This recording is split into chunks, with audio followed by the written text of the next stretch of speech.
एक दिवस माझ्या बळीराजासाठी उपक्रमांतर्गत कडलगे बुद्रुक येथे वृक्षारोपण उत्साहात, पर्यावरण संवर्धनासह कृषी योजनांची शेतकऱ्यांना माहिती, वृक्ष लागवड ही जनचळवळ बनवण्याचं मान्यवरांचं आवाहन। चंदगड तालुक्यातील कडलगे बुद्रुक येथील जिल्हा परिषद प्राथमिक शाळेत एक दिवस माझ्या बळीराजासाठी या उपक्रमांतर्गत वृक्षारोपण आणि पर्यावरण जनजागृती कार्यक्रम उत्साहात पार पडला। कार्यक्रमास पंचायत समिती सदस्य पांडुरंग बेनके, सरपंच परशुराम पाटील, उपसरपंच ज्ञानेश्वर पाटील, तंटामुक्त समितीचे अध्यक्ष गावडू पाटील, मुख्याध्यापिका लता बिरजे, मुख्याध्यापक संजय भांदुगरे, कृषी अधिकारी किरण पाटील यांची प्रमुख उपस्थिती होती।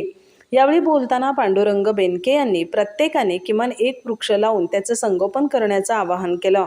पर्यावरण संवर्धनासाठी वृक्ष लागवड ही काळाची गरज असून ती प्रत्येक नागरिकाची जबाबदारी असल्याचं त्यांनी सांगितलं। कृषी अधिकारी किरण पाटील यांनी शेतकऱ्यांसाठी शासनाच्या विविध कृषी योजना, वृक्ष लागवड अनुदान तसंच पर्यावरणपूरक शेतीविषयी सविस्तर माहिती दिली।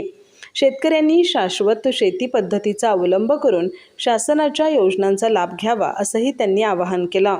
रवींद्र पाटील यांनी मनोगत व्यक्त करताना वृक्षारोपण ही केवळ औपचारिक मोहीम नसून पर्यावरण, शेती आणि मानवी जीवनाचे संरक्षण करणारी जनचळवळ असल्याचं सांगितलं।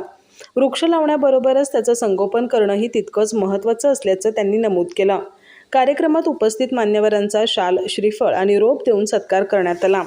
त्यानंतर शाळा परिसरात विविध प्रकारच्या वृक्षांची लागवड करून पर्यावरण संवर्धनाचा संदेश देण्यात आला। यावेळी तानाजी गडकरी, तानाजी पाटील, केशव पाटील, मारुती बुवा, लक्ष्मण कोले, पोलीस पाटील, सागर कांबळे, तुकाराम पाटील, दत्तात्रय कांबळे, नारायण पाटील, मनोहर पाटील, कमल हिंदूराव कांबळे, सुधा रमेश कांबळे, दौलत पाटील, ग्रामसेवक रविराज चिलमी, वैभव पाटील यांच्यासह ग्रामस्थ, शिक्षक आणि विद्यार्थी मोठ्या संख्येने उपस्थित होते। कार्यक्रमाचं सूत्रसंचालन अनिल बागिलकेकर यांनी केलं। अधिक माहिती आणि ताज्या घडामोडींसाठी आजच आमचे चॅनल सबस्क्राइब करा।